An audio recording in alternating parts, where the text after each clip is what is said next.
Ever wonder what happened to the restaurants on Kitchen Nightmares? The show spans 20 years, featuring 115 establishments across the UK, US, and Europe. In chronological order, we're going to examine each restaurant's current status, open or closed. From Gordon Ramsay's first intervention more than 2 decades ago to his last. Which ones survive? Which don't? Let's find out. The inaugural episode of Ramsay's Kitchen Nightmares, the pioneering UK edition of the show that launched it all, was filmed in 2003 in Silsden, England. In the episode, Chef Ramsay pays a visit to Bonaparte's restaurant. The struggling establishment, owned by Sue Ray, closed in 2005, just over a year after its Kitchen Nightmares episode aired. Supposedly, Sue was left in debt and homeless, which highlights the harsh realities of the restaurant business. Bonaparte's location changed hands several times after its closure, and eventually it was converted into residential suites. Moving northwest to Cumbria, in the picturesque Lake District, the second episode took Gordon Ramsay to the Glass House, a historic 15th century building. Don't take this the wrong way. Yeah. And I mean don't take this the wrong way. Yeah, go. But last night you had bad breath. Okay. Yeah? Owned by Neil Farrell, it closed in 2014, but reopened as the Fully Mill under the same ownership. In 2020, with the ongoing pandemic closures, Neil exited the business when the property was purchased by a pub management chain, which rebranded it as the Flying Fleece. It continues to operate today. Crossing into Wales, we encounter the Walnut Tree, which was a Michelin-starred restaurant owned by an Italian chef, Francesco Mattioli, who lost not only the Michelin star rating, but also the restaurant when it went into receivership in 2007. I've come to find out how, in just 3 years, he's managed to mess it all up. It closed briefly, but reopened under chef Sean Hill.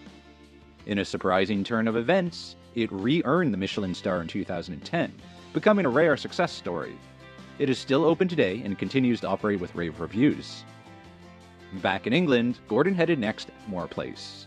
Despite its proximity to a busy golf course, the restaurant was known for its bizarre maroon exterior and empty dining room. I'll turn it into an open prison for young offenders. I think this could be my toughest job yet. Owners Richard Hodgson and Nick Whitehouse lacked experience in the industry, and Ramsay was unimpressed by the excessive use of deep-fried foods and outdated menus. Despite Gordon's efforts, the 18th century Moore Place closed in 2006. The property briefly operated as a steam bar and restaurant before being sold and demolished in 2010. A care home now stands in its place. Our next stop takes us to Letchworth, Hertfordshire, where La Lanterna, an Italian restaurant owned by chef Alexander Scott, was featured on Gordon Ramsay's Kitchen Nightmares. Despite Ramsay's efforts to revamp the menu, improve the decor, and boost staff morale, the restaurant struggled with subpar food, poor management, and significant debt. Sadly, La Lanterna closed its doors in July 2005, a mere 10 weeks after the episode aired on television. The building underwent a transformation in the years following La Lanterna's closure. No longer a restaurant, the property now serves the community as a health clinic. Our journey continues to Chelmsford, Essex, the location of an ancient Saxon county. This is where D Place, a cafe bar, was opened by Mexican restaurateur Israel Pons 5 years before being featured on Kitchen Nightmares. Despite initial success, D Place struggled with a significant drop in sales and a strained relationship between executive chef Philippe Blaise and manager Dave. D Place Cafe Bar is indie shit. Ramsay aimed to revamp the menu, improve communication among staff, and boost morale. However, just 6 weeks after Ramsay's visit, D Place closed its doors and entered receivership. The property was later bought by new owners and reopened as Saracens, which has remained open and is repeatedly highly successful. Our journey brings us to the seaside town of Brighton, home to Mama Sherry's Soul Food Shack. Sharita Jones, an American expat, owned the restaurant. After Gordon's intervention, Mama Sherry surged in success and moved into a more prominent location. Unfortunately, it closed in 2009 due to significant debts accumulated during the credit crunch period. The episode is a fan favorite, receiving the highest rating on IMDb of any episode of the UK series. The location changed hands to become an Indian restaurant, then became a modern European restaurant called Med. Following that, Gordon headed north to Inverness, in his birth country of Scotland, home of La Riviera. The French restaurant was owned by multi-millionaire Barry Larson, who brought KFC to Scotland. The restaurant was personal for Gordon because it took place just 2 years after his Scottish restaurant, Amaryllis, failed. A French chef was brought in to win a Michelin star. Unfortunately, they never achieved that Michelin star, and the restaurant closed in 2009. Following that, a well-known chef, Tom Kitchen, purchased the location and renamed it Castle Terrace. Reviews were excellent, and under the new management, the restaurant received a Michelin star and 3 AA rosettes. Sadly, the restaurant could not survive the pandemic and closed in 2020. Continuing our culinary journey, we return to England, arriving at Oscar's in Nantwich, Cheshire. Owned by Maura Doris, the restaurant named after Oscar Wilde closed in October 2005, shortly after Ramsay's visit. In a bittersweet ending, Maura sold the restaurant, and her son, who had been cooking for free, entered rehab and has, rather fortunately, stayed sober since.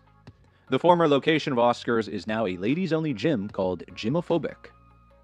Our next destination is the Sandgate Hotel, a traditional Victorian building in Folkestone, Kent, overlooking the English Channel. This was Gordon Ramsay's first hotel rescue, setting the stage for future rescues on Hotel Hell. Although the original owners, Peter and Lois, sold the business shortly after Ramsay's visit, the hotel has changed hands multiple times. In 2022, despite surviving the pandemic, the hotel suddenly announced its closure for unknown reasons. In 2023, the restaurant portion of the hotel was transformed into an Italian restaurant called Lido Buon Vino. However, this only lasted a year as they announced in early 2024 that they were temporarily closing, a status that remains in effect today. Venturing north to the seaside attraction city of Blackpool, we encounter Clubway 41. This multi-floor establishment, owned by Don Brinley and Dave Jackson, couldn't maintain momentum after Ramsay's intervention. I don't think you can actually cook. If you'd have fucking taught me... If you can't cook a fucking muscle... You had fucking taught me... Renamed Jackson's, it closed its doors in September 2006, shortly after Gordon's revisit, joining the list of businesses that couldn't sustain their initial improvements. The space became the Frying Squad, a fish and chip restaurant. Our culinary journey takes us to Derby, where La Gondola's tale unfolds. Owned by Daniela Bayfield, who cherished childhood memories of the establishment, the restaurant closed its doors in 2007, though the hotel persisted for a time. The building then stood vacant, falling prey to extensive vandalism over a decade. Daniela's aspirations to repurpose it as a refugee shelter were sadly unrealized. Following her passing in 2019, the severely deteriorated structure faced an inevitable fate. Plans for its demolition were approved for 2024, allowing 48 luxury apartments to rise from the ashes of La Gondola's former glory, marking the end of an era and the beginning of a new chapter for the iconic location. Leaving England behind, we journey to the sun-soaked coast of Spain. During the summer months, thousands of Brits will invade the Mediterranean coastline and spend their hard-earned cash, where La Parra de Borriana in Nerja awaits. Owned by British chef Lawrence Davy, who had borrowed money from his father to open the restaurant, it closed in August 2008. Lawrence reportedly did a runner, according to the local donkey sanctuary. After Lawrence fled back to England, the building underwent construction and re-emerged under Spanish ownership. To this day, a restaurant called Terrazza La Parra remains. Returning to England, we find ourselves in Cloughton, Lancashire. Owned by Brian and Elaine, this pub initially closed in 2011. However, in a twist of fate, it found new life when the Seafood Pub Company purchased and reopened it in 2013, proving that sometimes a change in ownership can breathe new life into a struggling establishment. The 250-year-old pub remains open to this day. Our next destination is King's Lynn, Norfolk, where Rococo awaits. Owned by former Michelin star winner Nick Anderson, this restaurant's story is a cautionary tale of how quickly fortunes can change in the culinary world. What's the idea behind the 2 sauces? Resemblance of the pearl necklace I used to give her my girlfriend. Despite Anderson's prestigious background, Rococo filed for bankruptcy in September 2007, illustrating that even experienced chefs can struggle in the volatile restaurant industry.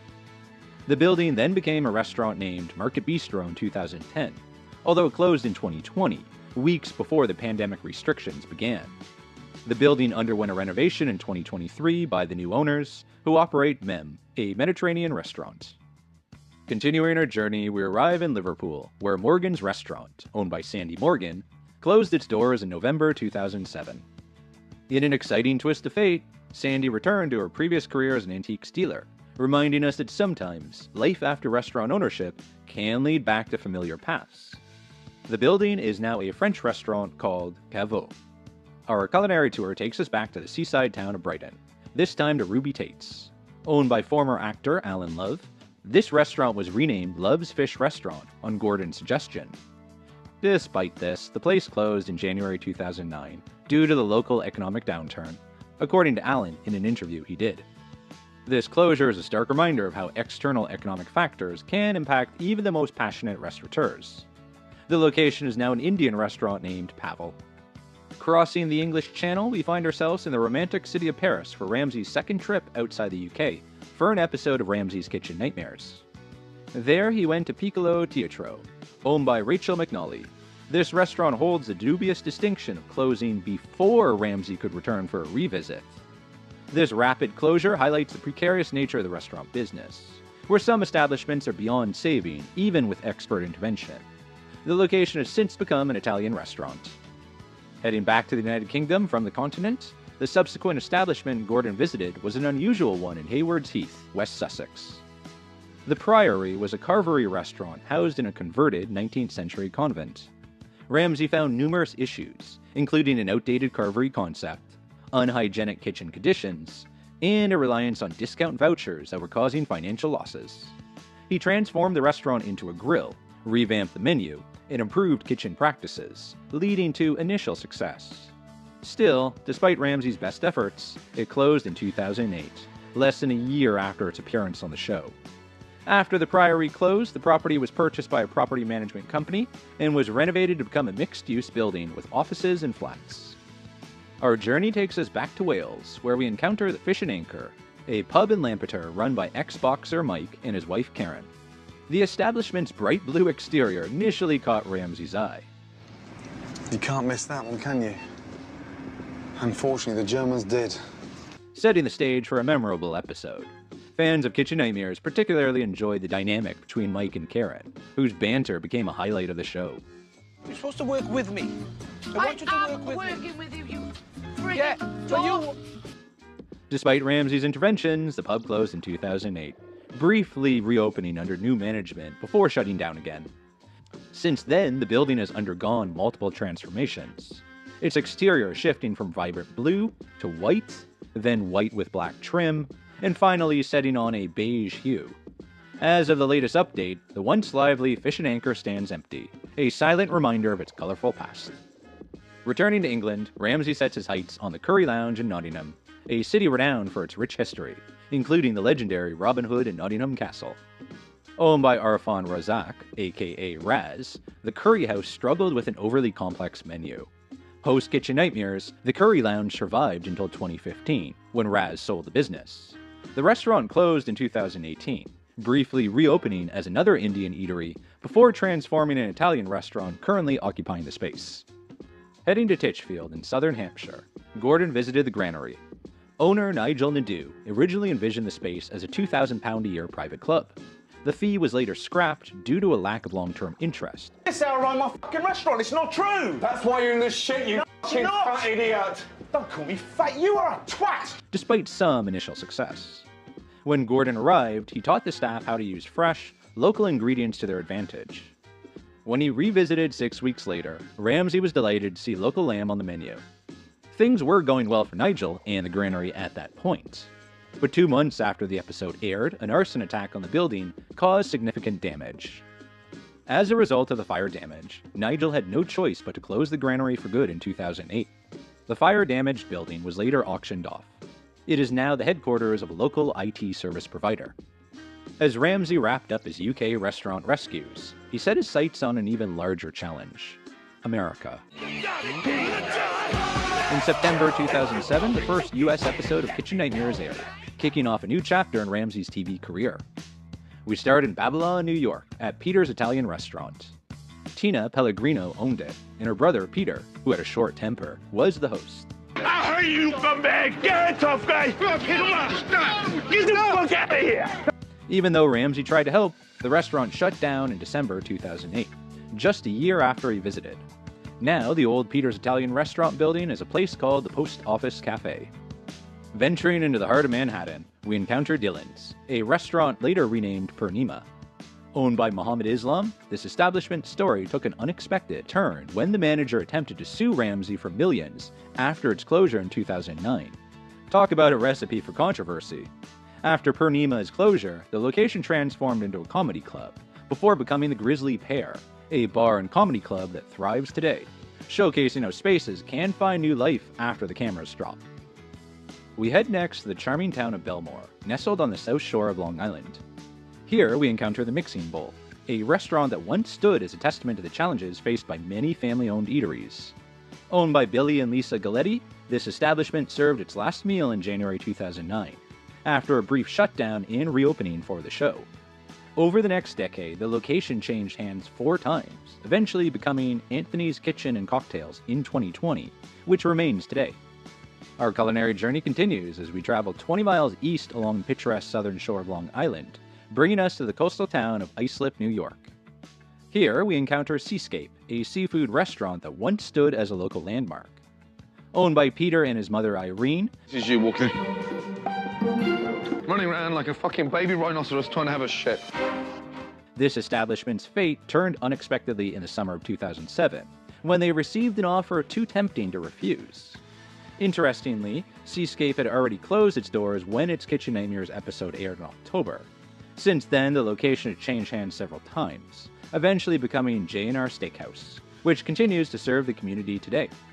We head next to Tuckahoe, New York, a small city in Westchester County nestled along the Bronx River. Here we encounter the Old Stone Mill, perched on the river's edge. Owned by Dean Marazio, this restaurant closed in 2009 after Chef Ramsay attempted to rebrand it as a steakhouse. The historic mill building that housed the restaurant later became home to some Italian eateries before transforming into a live music venue called Wicked Wolf North. Let's head back to Long Island, specifically to the picturesque beach town community of West Hampton. Here we find Finn McCool's, an Irish pub near its sandy shores. Owned by Buddy Mazzio, this establishment kept its doors open until March 2012, when lease issues finally forced its closure. Interestingly, Buddy exited the business in 2009, after receiving a tempting offer to sell. The pub continued operating under new management with the shortened named Finn's until its final closure in 2012. In an interesting turn of events, the building was later renovated and now serves as a post for the veterans of foreign wars, continuing to be a gathering place for the community, though in a very different way. Our journey takes us across the country to Toluca Lake, California, a charming neighborhood in the San Fernando Valley. Here we find Sebastian's, a restaurant owned by Sebastian D. Modica, a part-time actor with culinary ambitions. Despite Ramsay's efforts, and perhaps due to Sebastian's lukewarm reception of the chef's advice, I've never, ever, ever, ever met someone I believe in as little as you. the restaurant closed in January 2008, merely 2 months after the episode aired. The location then became Robano's, another pizzeria, before transforming into the Red Door, which garnered generally positive reviews. However, the story doesn't end there. In a surprising twist, the building was eventually demolished, making way for potential plans of a 37-unit apartment complex. Our culinary tour brings us to the outskirts of Pomona, California, where we encounter Lila's restaurant. Get them diamonds on that. Diamonds on my fish, good. Diamonds on my fish. Diamonds on my fish, good. Diamonds on my fish. Owned by its namesake, Lila, this establishment served its final dish in 2007. Following its closure, the venue embarked on a journey of reinvention. It first transformed into a shisha lounge and then became a sports bar.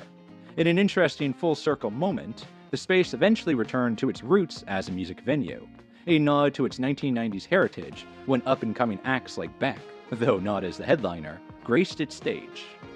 This location's story showcases the ever-changing nature of the hospitality and entertainment industries. We now travel back east to Fair Lawn, New Jersey, where we encounter Campagna, a restaurant whose story takes a sad turn, highlighting the immense pressure and emotional toll of running a struggling business. Owner Joe Cerniglia tragically took his own life in September 2010, just 8 days after selling the restaurant.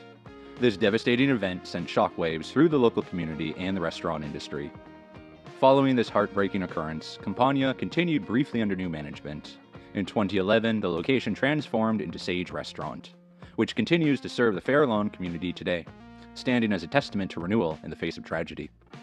On to Moore Park, California, where you'll find the Secret Garden, a French restaurant run by chef Michel Bar-David. Gordon Ramsay visited and tried to get the stubborn chef to change how he did things. He had some funny ideas, like putting tape on the outside to make it look like the place was closed. Gordon just wanted Chef Michel to get the point. Well, the Secret Garden ended up closing for real in 2015. But that's not the end of the story. A new restaurant called M on High Street opened in the same place. Heading back to New York, we stop at Handlebar in Mount Sinai. Owned by Billy and Carolyn Leroy, this restaurant closed in 2009. This episode stood out as it featured Twisted Sister frontman Dee Snider and WWE wrestler Mick Foley, aka Mankind, who was part of a charity fundraiser that auctioned off a motorcycle. Sadly, Billy passed away in 2015, reminding us of the human stories behind these business ventures. The building is now Benchwarmers Tavern and Grill. Our next stop is Macomb Township, located north of Detroit, Michigan. Here we find Giuseppe's, owned by Joe and Kathy Borgia. The restaurant's story illustrates how factors beyond food quality can significantly impact a business's success. Giuseppe's closed its doors in July 2009, with the owner citing the struggling economy and their lack of a liquor license as critical reasons for the shutdown. These challenges proved impossible, even after Ramsay's intervention. Today, the building that once housed Giuseppe's stands empty, a silent reminder of the restaurant industry's complex changes. Returning to New York, our culinary exploration leads us to Great Neck on Long Island. Here, we encounter Trobiano's, a family-run establishment owned by Anthony Trobiano, his wife Tiffany, and her parents. Despite their efforts and Ramsay's intervention, Trobiano's story ended abruptly when it was seized for unpaid taxes in October 2008. In a dramatic turn reflecting urban redevelopment, the building was eventually demolished. Rising in its place is The Rose, a luxury apartment complex where two-bedroom units start at $1.5 million, symbolizing a stark transformation from family dining to high-end living. Our journey brings us back to Manhattan, where the Black Pearl, a lobster restaurant in downtown, made waves in New York City. During his visit, Chef Ramsay uncovered significant food quality and management issues, leading to a dramatic overhaul of the menu and decor. Unfortunately, despite Ramsay's efforts, Black Pearl closed shortly after his departure. The location now houses the Flatiron Room, a new restaurant receiving positive reviews. From the bright lights of the Big Apple, we travel over 700 miles west to the Hoosier State. In South Bend, Indiana, J. Willie's Barbecue House was known for its smoked meats and southern flair. Chef Ramsay quickly identified deep-rooted problems with the restaurant's management and food quality. Even with his recommended changes, J. Willie's struggled to maintain business and shut its doors just a year after Ramsay's visit. The once thriving barbecue joint was demolished in 2015, leaving behind an empty lot. Continuing our journey eastward, we make our way to the Garden State. In the small town of Cranbury, New Jersey, the family-run Hannah and Masons faced operational challenges threatening its survival. Hey, Panini Head, are you listening to me? I'm eating here! Partners in crime! Chef Ramsay stepped in to help by revamping the menu and streamlining kitchen efficiency. The restaurant saw initial success following Ramsay's visit, but ultimately closed due to ongoing management and quality issues. Surprisingly, the former restaurant space now serves as a law office. Heading northwest, we cross into the Great Lakes State and arrive in St. Clair Shores, Michigan, home of Jack's on the Waterfront. This restaurant boasted picturesque waterfront dining, but struggled with numerous issues in the food and service departments. When you take a bite of that cod, it's almost like you've got a breaded condom in your mouth. Despite Chef Ramsay's efforts to redesign the space and update the menu, Jack's Waterfront closed its doors for good in December 2010. The location has changed hands several times since, and is now occupied by Hook, a new eatery with mixed reviews. Traversing nearly 700 miles southeast, we find ourselves in the Constitution State. Sabatello's, an Italian restaurant in Stamford, Connecticut, grappled with poor management and subpar food quality. Chef Ramsay's efforts to revitalize the establishment were short-lived. I'm Italian, man. Here's a guy from Scotland. What the fuck's he know about lasagna? As Sabatello's closed just months after his visit, before the episode aired. In an ironic turn of events, the location now houses Tutti Pazzi, a pizzeria that has received mixed reviews. Returning to the Empire State, we travel north to West Nyack, where Fiesta Sunrise, a Mexican restaurant, faced severe financial and operational issues. Ground beef! Half of it's fucking fat, you idiot! It's fatter than you! Despite Chef Ramsay's intervention, the restaurant closed before the episode aired due to unpaid back taxes. The former location is now occupied by an unrelated construction rental business, starkly contrasting its culinary past.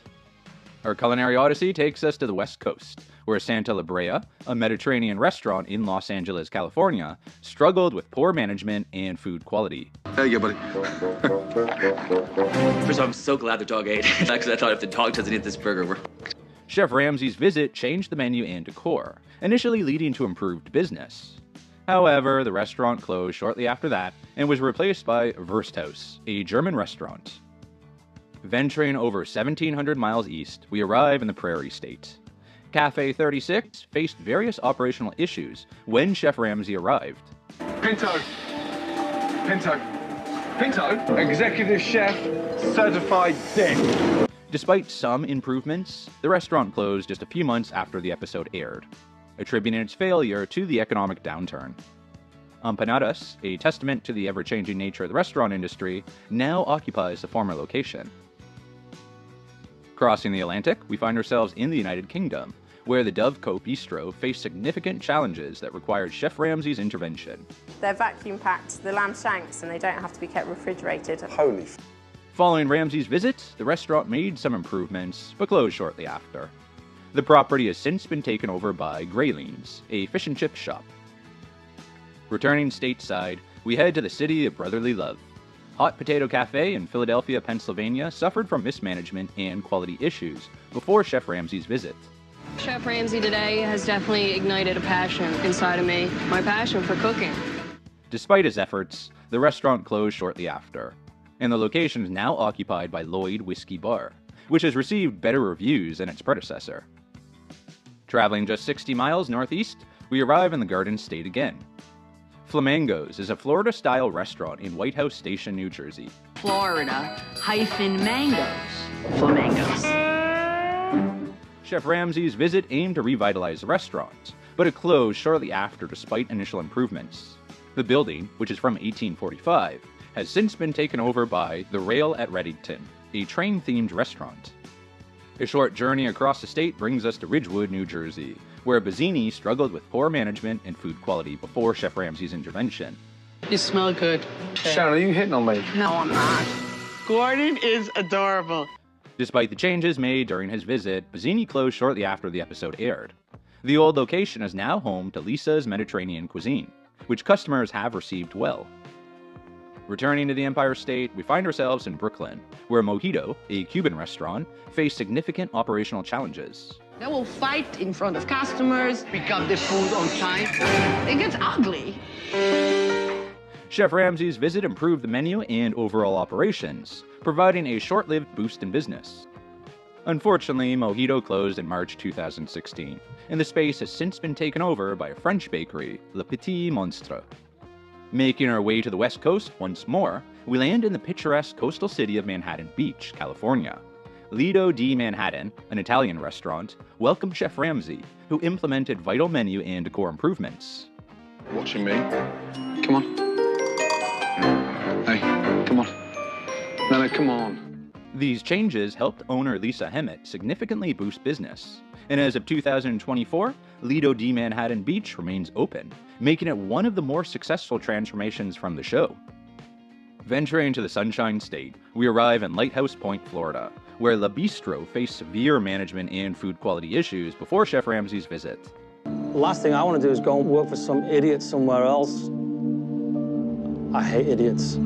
His intervention led to a complete overhaul of the menu and operations, resulting in improved business.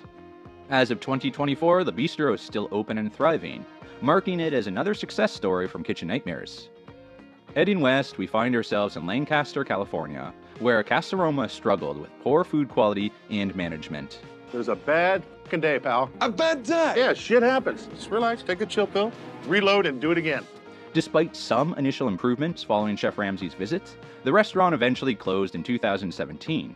Salon Garibaldi, a party service business, now occupies the location.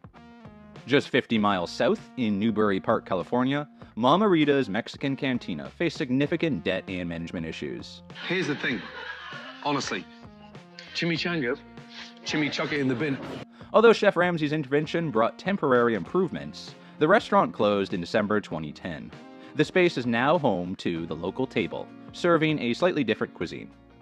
Returning across the country to the Sunshine State once again, we arrive in Boca Raton, Florida.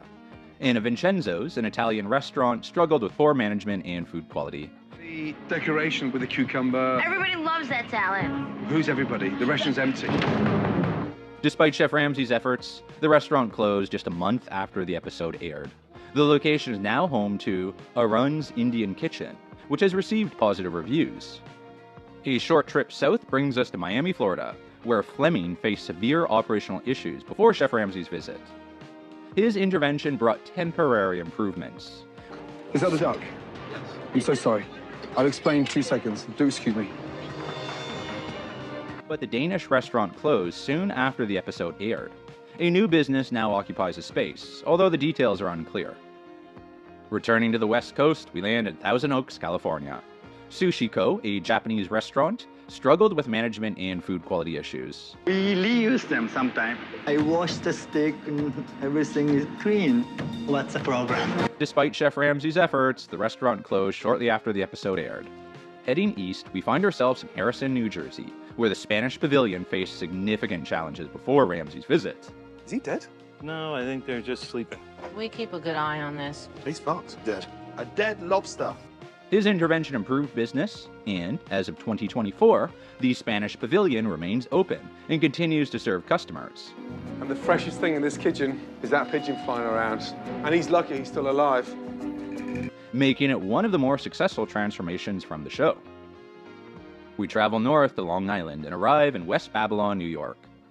Classic Americans struggled with everything. Poor food quality, management, you name it. Personally, I like the food, but what the do I know? I was a bricklayer. You know what I'm saying? And despite initial improvements after Chef Ramsay's visit, the restaurant closed in August 2013. The space is now empty after being occupied by Blue Mediterranean, which received positive reviews. The last bit of news is that the building was for sale. Heading back to New York City, we find PJ's Steakhouse in Forest Hills. The steakhouse, with only 2 steaks on the menu, was facing serious financial problems when Chef Ramsay arrived. His help brought temporary improvements, but PJ's Steakhouse, renamed PJ's Grill, closed shortly after. I wanted to turn around and smack Eric in the mouth. He's behind us, munching on popcorn with a grin in his face. The location is now occupied by Manor Oktoberfest, which has received average reviews. Just across the Hudson River in Carlstadt, New Jersey, Grasshopper faced numerous operational challenges before Chef Ramsay's visit. This one is actually beef. So it's a cottage pie, not a shepherd's pie, because shepherd stands for the... Despite some initial improvements, the restaurant ultimately closed in October 2012. The location is now home to Segovia Maison, a tapas restaurant with solid reviews. Traveling north to Beantown, we arrive in Boston, Massachusetts, where Davide struggled with poor management and food quality. That's fresh. When were they done? This morning. Made yesterday? It was actually made 3 weeks ago. Chef Ramsay's intervention led to temporary improvements, but the restaurant closed in 2014. The location then became another Italian place called Il Molo, but that is shut. It is currently planned to become the Italian Tailor sometime soon. Returning to the Ocean State, we find ourselves in Providence, Rhode Island. This episode featured Abby Cabral, who got into one of the biggest arguments we've ever seen on the show. You stuck-up, precious little bitch! You are so in denial! You need therapy! You're a disgrace in this industry. Ramsay's help led to a temporary boost in business, but the restaurant closed not long after. A new restaurant called Circe now occupies the space. Moving south to the Constitution State, we arrive in Bridgeport, Connecticut, where Cafe Tavellini struggled with poor management and food quality. Despite Chef Ramsay's efforts, the restaurant closed in December 2011. The location is now occupied by Bryac Restaurant and Raw Bar, which has received great reviews. Jetting back to the West Coast, we land in Pasadena, California. Kingston Cafe faced numerous challenges when Chef Ramsay arrived. I don't know what kind of herb from Jamaica you've been smoking, but that is disgusting crap. His intervention led to temporary improvements, but the restaurant closed in 2018.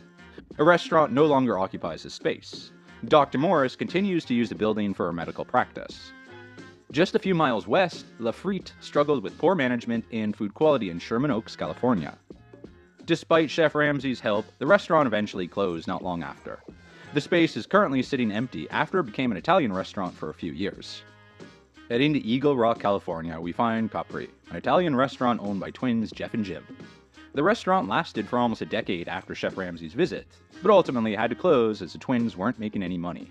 There's a part of me that's very satisfied to see the boys finally get what they deserve.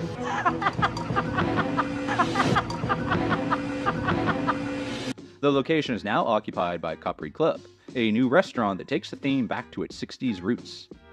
Traveling southeast to Louisiana, we find Zeke's, which struggled with poor management and food quality. Chef Ramsay's intervention led to temporary improvements, but the restaurant eventually had to close.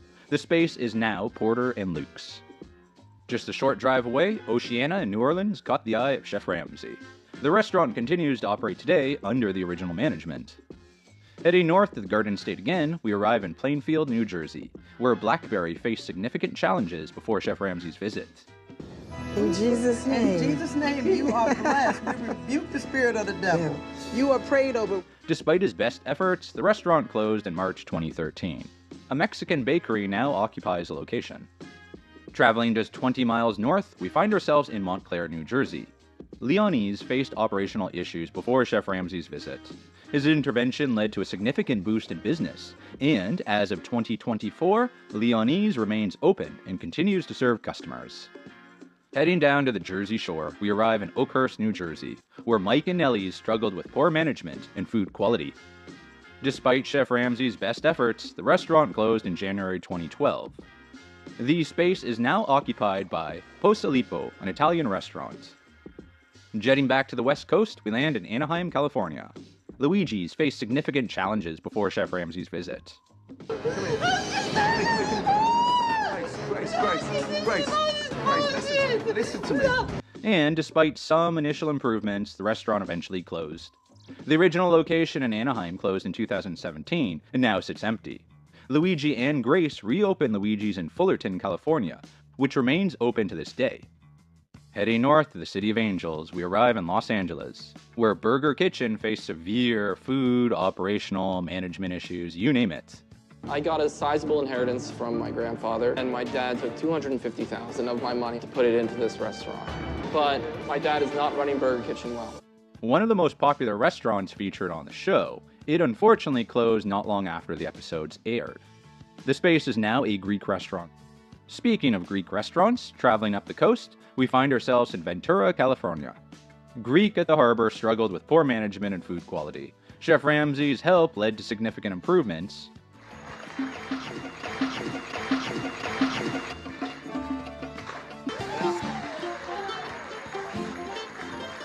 Finally, something edible.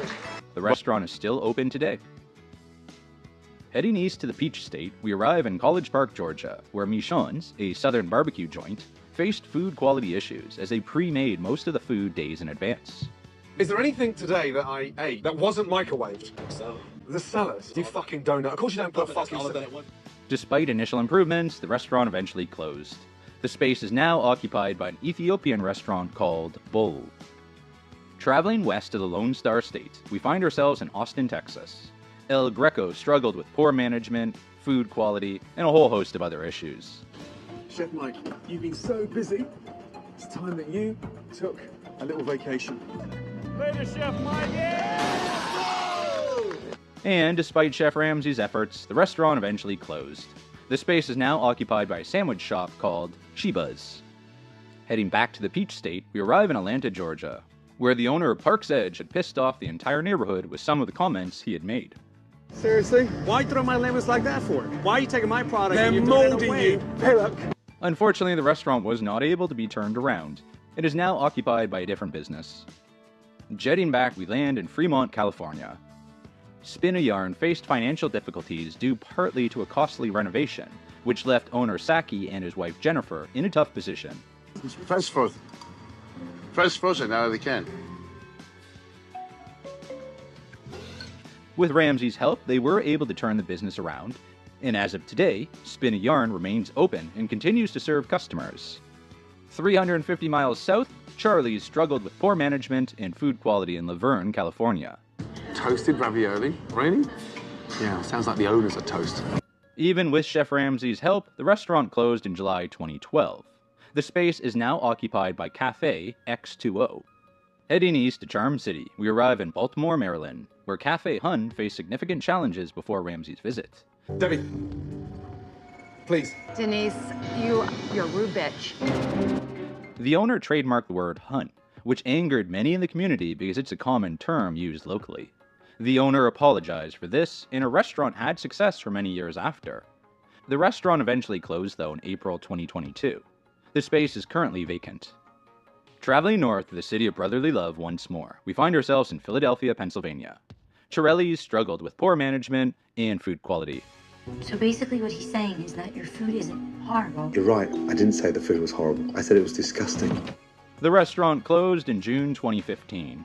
The space is now occupied by Rival Brothers Coffee. Zocalo, owned by a feuding husband-wife team, faced a range of issues. Despite initial improvements, the restaurant closed in 2013. Chase, Let me finish. You can't. How are you thinking it's my fault? Please, come on, guys. The space is now occupied by an apartment building named Paloma University City. Heading back to Boston's North End, we arrive at La Galleria 33, owned by sisters Rita and Lisa. Miguel, you scratch your balls in the dining room. But doesn't make me a bad way to scratch my balls. Come on. One of the most popular restaurants featured on the show. Despite Ramsay's intervention, which did lead to temporary improvements, the restaurant eventually closed. The space is now occupied by another restaurant called Libertine. Our gastronomic adventure continues in the heart of Brooklyn, New York, where Mama Maria's once stood as a testament to traditional Italian cuisine. What's that smell in here? Ah, shit. Despite Chef Gordon Ramsay's valiant efforts to breathe new life into the struggling eatery, the restaurant succumbed to its challenges in February 2023. Today, the aroma of espresso and the chatter of cafe goers fill the space, now home to the Town Cafe. Venturing west to the Keystone State, we find ourselves in Wilkinsburg, Pennsylvania. Here, Ms. Jean's Southern cuisine once served up hearty plates of comfort food. However, even Ramsay's expertise couldn't save this restaurant from the perfect storm of poor management and subpar food quality. You know what Chef Ramsay can do? He can wear one of my hats. And that's one of them. The restaurant's closure left a void in the local culinary scene, its fate a stark reminder of the unforgiving nature of the restaurant industry. Our journey takes us north to the picturesque shores of Hull, Massachusetts, where Barefoot Bob's once offered diners a view as enticing as its menu promised to be. Overlooking the sparkling waters of Massachusetts Bay, this eatery grappled with significant challenges that proved too formidable even for Chef Ramsay's interventions. Who grabs that out there and doesn't think about changing the fold? Who could be that dirty? Chili? Today, locals and tourists alike flock to the Tipsy Tuna, the new occupant of this prime location, for their seaside dining experience. Just a stone's throw away in Hanson, Massachusetts, we encounter a heartening tale of culinary resurrection. The old Hitching Post restaurant and tavern, once mirrored in operational quagmires. Rule number one when studying to be a chef: fresh food doesn't smell, taste f***ing better once it's frozen. Stands as a testament to the power of expert intervention and willingness to change. Thanks to Chef Ramsay's guidance and the owner's determination, this historic establishment continues to serve patrons. Its doors still open in 2024, offering a blend of traditional charm and revitalized cuisine. Our culinary odyssey then sweeps us back to Pennsylvania, this time to the charming town of Beaver. Here, Levante's Italian restaurant once promised authentic Italian flavors, but struggled to deliver on that promise. My sincere apologies.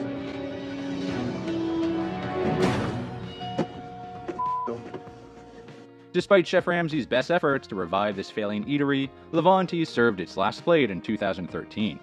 The space that once echoed with the clink of wine glasses and the aroma of garlic now houses a different venture, the specifics of which remain a mystery to us. As we conclude this leg of our journey, we find ourselves under the California sun in Monrovia. Sam's Mediterranean Kebab Room, once a beacon for Middle Eastern cuisine, faced its final day in January 2014, unable to overcome its deep-seated issues despite Chef Ramsay's intervention. Today, the sizzle of kebabs has been replaced by the clink of cocktail glasses at the Copper Still Grill, marking yet another transformation in the ever-evolving landscape of the restaurant industry. Our next stop takes us to the sun-soaked shores of Long Beach, California. Here, Nino's Italian Restaurant, a family-owned establishment with roots stretching back to 1958. Just like last night, he ran up to every table and said, "Hello, my name's Nino." That's not true. Awaited Chef Ramsay's magic touch. Upon arrival, Ramsay was greeted by a sight that would make any health inspector cringe. Tables adorned with gum underneath and decor that hadn't seen an update since the restaurant's inception. Despite Ramsay's efforts to polish the tarnished gem, Nino's Italian Restaurant eventually closed its doors in 2016, citing personal reasons. Today, the space that once served up pasta now pours lattes and uncorks wine bottles, transformed into a trendy coffee shop and wine bar. Venturing into the heartland, we find ourselves in the quaint town of Norfolk, Ohio, home to the infamous Mill Street Bistro. Under the iron-fisted rule of owner Joe Nagy, this establishment became a powder keg of conflict. Then wake up! You wake up, idiot! You come in here and help me instead of running your job! Resulting in one of the most explosive episodes in Kitchen Nightmares history.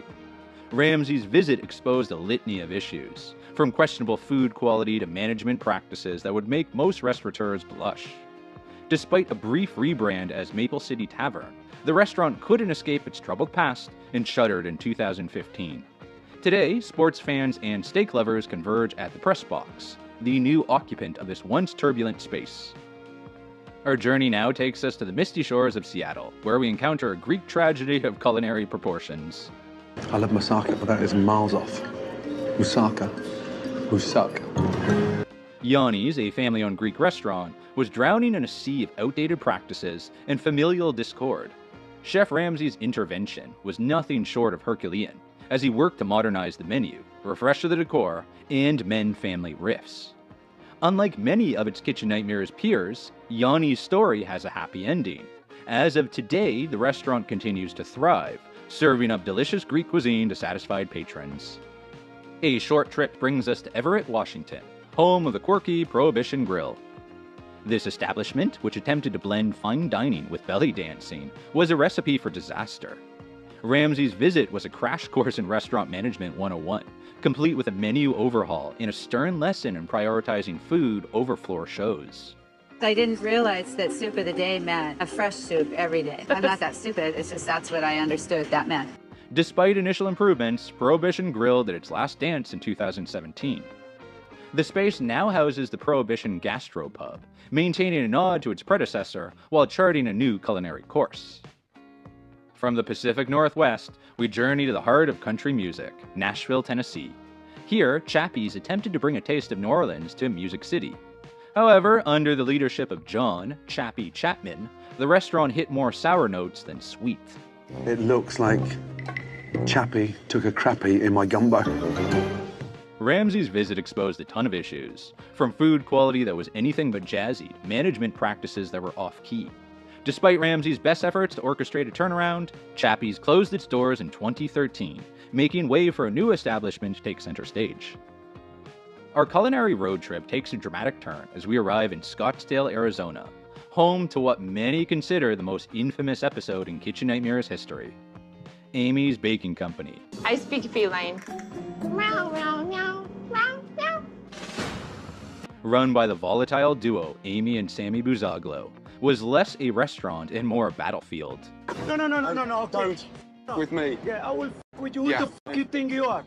Ramsay's visit was marked by unprecedented levels of conflict, culminating in the chef's first ever walkout. The restaurant's drama extended far beyond the show, with social media meltdowns and legal troubles keeping Amy's Baking Company in the spotlight until its closure in 2015. Today, the location is Rachel's Young at Art, a art studio for local children. Heading to the Mile High City, we find ourselves at Pantalones, a family-owned pizzeria in Denver, Colorado. This establishment was struggling to stay relevant in a changing culinary landscape. And that's our thin crusts. That's the thin crust? Stop. Wow. Its practices as outdated as its decor. Ramsay's visit was a much-needed wake-up call, spurring a new menu revamp and operational overhaul. Sunday, Monday I close. Why are you closing on Sunday? Sunday? Because I want to watch football. In a rare success story, Pantalones not only survived, but thrived. As of today, it continues to serve up slices in a new location, a testament to the power of adaptation and perseverance in the restaurant industry. Our journey now takes us coast to coast, landed in the bustling borough of Queens, New York. Here, Katialo, a Greek restaurant run by a married couple, was serving up family drama alongside its moussaka. Ramsay's intervention focused not just on the menu. I'm pissed off, angry. The food is not the problem. But on mending the fractured family dynamic that was poisoning the business. Sadly, despite all the improvements, Katialo closed its doors in 2014. However, the Greek culinary tradition lives on in this space, now occupied by another Greek eatery called Kalamaki. Westward bound once more, we find ourselves in Arvada, Colorado, at the aptly named Old Neighborhood Restaurant. This establishment was indeed stuck in the past, with cleanliness issues that would make even the most lenient health inspector raise an eyebrow. I don't really think that I'm a hoarder. It's just hard for me to throw things away. Ramsay's visit was a whirlwind of scrubbing, menu revamping, and much-needed modernization. Despite these efforts, Old Neighborhood served its last meal in 2017. Today, the space has been transformed into The Butchery, offering a fresh take on the neighborhood dining experience. We continue in the picturesque town of Woodland Park, Colorado, where Mangia Mangia once attempted to bring a taste of Italy to the Rockies. This family-run Italian restaurant was plagued by poor management and practices that were as outdated as last week's lasagna. The food isn't cooked with much love. It's cooked with stress and a microwave. Ramsay's intervention brought a much-needed refresh to both menu and staff. However, even the fiery Scotsman's best efforts couldn't save Mangia Mangia, which closed its doors in 2014. In an ironic twist, the space now houses a Jimmy John's sub shop, trading Italian cuisine for quick-service sandwiches. Basking in the California sun once more, we arrive at Zena Flaming Grill in Redondo Beach. This Mediterranean establishment was caught in a family feud hotter than its namesake flames, with management issues threatening to extinguish its culinary fire. Ramsay's visit focused on dousing the family conflict and rekindling the restaurant's passion for great food. In a rare success story, Zena Flaming Grill continues to serve customers as of today, albeit under new ownership, proving that sometimes a change in management is all that's needed to keep the flames of success burning bright. Our journey now takes us to Easton, Pennsylvania, where Bella Luna was struggling to shine in the local dining scene. This Italian restaurant's challenges were as abundant as the cheese on a good pizza, from poor food quality to managerial missteps. And an owner that's in fucking denial. I'm not in denial. I'm not. Ramsay's intervention brought a temporary lunar eclipse to these issues, revamping the menu and operations. However, the improvements were short-lived, and Bella Luna faded from the culinary sky in late 2014. Today, another restaurateur's dream occupies the space, hoping to write a new chapter in the location's dining history. Heading overseas to Costa del Sol, Spain, we encounter the struggling Mayfair restaurant. This family-run establishment was anything but fair in its practices. What was the chicken like? Disgusting. Ah.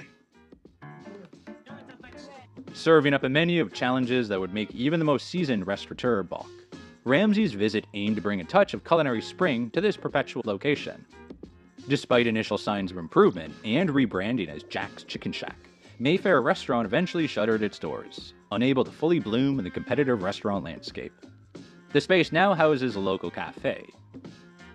Our culinary expedition continues on an international path, as we ascend into the breathtaking French Alps. Here, Le Deck offered diners a view as stunning as its food was disappointing. But I know from personal experience, opening a business abroad is one of the hardest things you can do. Under the ownership of Tim, the restaurant faced challenges as steep as the surrounding slopes. Ramsay's intervention was akin to a black diamond run, challenging but with the potential for a great reward.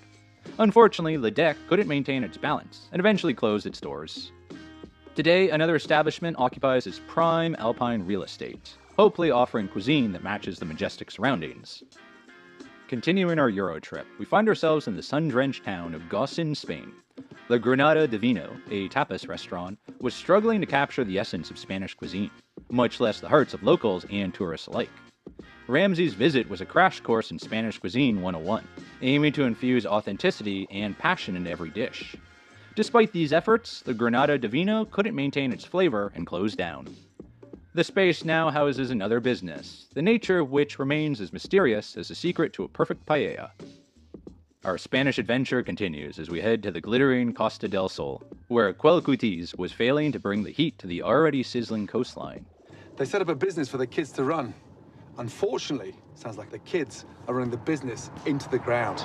This tapas restaurant was serving up a menu of mismanagement and mediocre food that left a bad taste in diners' mouths. Ramsay's intervention aimed to spice things up, but even his fiery personality couldn't save Cuelcutis from fizzling out in August 2015. Today, a different business occupies the space, hoping to capture the flavor of success that eluded its predecessor. After almost a decade off the air, Chef Ramsay returned with Season 8 of Kitchen Nightmares. Returning stateside, we now land in Queens, New York, at the iconic Bel Air Diner. This establishment, a staple of the community, was facing a crisis of identity and quality that threatened its very existence. The biggest problem is here, my brother's in period. My brother's in Ramsay's visit was a journey back to the roots of what makes a great American diner, focusing on quality comfort food and impeccable service. Bel Air Diner continues to serve customers today. However, in a twist that would make Ramsay raise an eyebrow, the diner has reverted to some of its original practices. Our culinary tour now takes us to Woodland Park, New Jersey, where Basque 46 was struggling to find its place in the competitive restaurant landscape. This establishment was a melting pot of issues, from identity crisis to quality concerns. I don't handle criticism well, but I certainly won't handle criticism from someone that don't know what they're talking about. Ramsay's intervention was a masterclass in restaurant reinvention, focusing on creating a clear concept and elevating the dining experience. In a rare success story, Basque 46 continues to welcome diners as of today, with generally positive reviews suggesting that sometimes a little tough love from a world-renowned chef is all it takes to turn the tables. Teeing off at the Preakness Valley Golf Course in Wayne, New Jersey, we encounter The Drink, an establishment that was definitely under par. When people think of a country club and they come here, they think they're in the wrong spot. It looks like a high school cafeteria. This struggling restaurant faced a water hazard of issues, from inconsistent food quality to management practices that were far from up to course. Ramsay's visit was like a hole-in-one for the business, addressing these issues head-on and putting the restaurant back on the fairway to success. As of today, The Drink, now known as In the Drink, continues to serve customers, proving that with the right guidance, even the most challenging businesses can avoid the rough and land on the green. Our next stop brings us to Dumont, New Jersey, home of DeMimo, a pizzeria that was barely staying afloat in a sea of competition. This family-run establishment was struggling to distinguish itself in a state known for its pizza, serving up slices of mediocrity along with its pies. I'm Vito, I'm Vincent, and we're no. What do you do for DeVivo? Nothing. Absolutely. We do nothing for DeVivo. Ramsay's intervention was like a perfectly seasoned sauce, bringing new flavor to both the menu and the business practices. In another success story, DeMimo continues to toss dough and serve customers as of today, although a brief listing for sale suggests that running a restaurant remains an ongoing challenge, even post-Ramsay. Venturing back to the bustling streets of Brooklyn, New York, we squeeze into Juicy Box, a family-run juice bar that was anything but fresh. This establishment was struggling to find its niche in the health-conscious market, serving up a blend of mismanagement and missed opportunities. Ramsay's visit was like a shot of wheatgrass to the business, energizing both the menu and operations. You know, I can take a shot in the morning and... You need a drink in the morning? Why not? Cute. As of today, Juicy Box continues to press on, serving customers with improved offerings, proving that with the right recipe, even the most struggling business can be revitalized. Our journey now takes us to Saugerties, New York, where Love Bites Cafe was serving up a menu of culinary disappointments. This restaurant's called Love Bites, but I've tasted nothing that's made with love, let me tell you. This struggling eatery was failing to capture the hearts, or taste buds, of local diners. Its food and management practices leaving much to be desired. Ramsay's intervention was like Cupid's arrow, aimed at reigniting the passion for quality cuisine and service. However, even love sometimes isn't enough, and Love Bites Cafe closed its doors in July 2023. The space is now occupied by the Town Cafe. Heading south to Yonkers, New York, we spice things up with El Cantinto, a Puerto Rican eatery that was struggling to bring the heat to its cuisine and business practices. And I think of colors, flavors of Puerto Rico, and there is nothing that takes me back to Puerto Rico in here. This family-run establishment was facing a storm of issues as tumultuous as a Caribbean hurricane. Ramsay's visit was like a breath of fresh tropical air, revitalizing both the menu and the management style. In a pleasantly surprising turn of events, El Cantito continues to serve customers today, with positive reviews suggesting that this Puerto Rican gem has found its rhythm in the diverse New York dining scene. Our next stop takes us back to Brooklyn, New York, this time to the industrial chic South Brooklyn Foundry. This establishment was forging a path to failure with its confused concept and subpar offerings. People come in for Botox. The Botox here? Yeah. Yeah. Do I need any Botox on my... Ramsay's intervention was like a blast from the culinary furnace, reshaping the restaurant's identity and refining its menu. The hard work seems to have paid off, as South Brooklyn Foundry continues to serve customers today. Its enhanced offerings suggesting that sometimes all a struggling business needs is the right catalyst to transform its base metal into culinary gold. As we near the end of our gastronomic journey, we find ourselves in Long Branch, New Jersey, where the salty sea air mingles with the aroma of grilled delights at Max's Bar and Grill. The place has been operating for 95 years, and they hope to celebrate their 100th year. They can keep their buns in their seats. This beachside establishment was once drowning a tide of culinary mediocrity and managerial mishaps. Ramsay's arrival was like a lifeguard, rescuing the floundering business from the undertow of failure. His intervention focused on streamlining the menu and injecting a dose of professionalism into the laid-back beach bar atmosphere. The effort seems to have paid off, as Max's Bar and Grill continues to ride the wave of success in 2024, with positive reviews suggesting that the seaside eatery has found its perfect balance between casual charm and culinary excellence. Our culinary expedition concludes in the picturesque town of Port Washington, New York, where we savor the aromatic spices of Diwan, an Indian restaurant that was once lost in the fog of bland flavors and mismanagement. They were the first to introduce exotic Indian flavors to this upscale neighborhood. Well, hello, welcome. This establishment, despite its exotic menu, was struggling to stand out in the competitive New York dining scene. Ramsay's visit was like a dash of garam masalam to the business, spicing up both the menu and the operational practices. The transformation seems to have been a success, as Diwan continues to serve customers today, with positive reviews suggesting that this once struggling eatery has found its rhythm in the complex symphony of flavors that is Indian cuisine. From the sunny shores of California to the bustling streets of New York, Chef Ramsay's journey through the struggling restaurants of Kitchen Nightmares has been a roller coaster of emotions, challenges, and triumphs. While not every establishment found long-term success, the lessons learned and transformations achieved serve as a testament to the resilience and passion of the culinary world. As we reflect on these Kitchen Nightmares, we are reminded of the dedication and hard work required to succeed in the ever-changing landscape of the restaurant industry.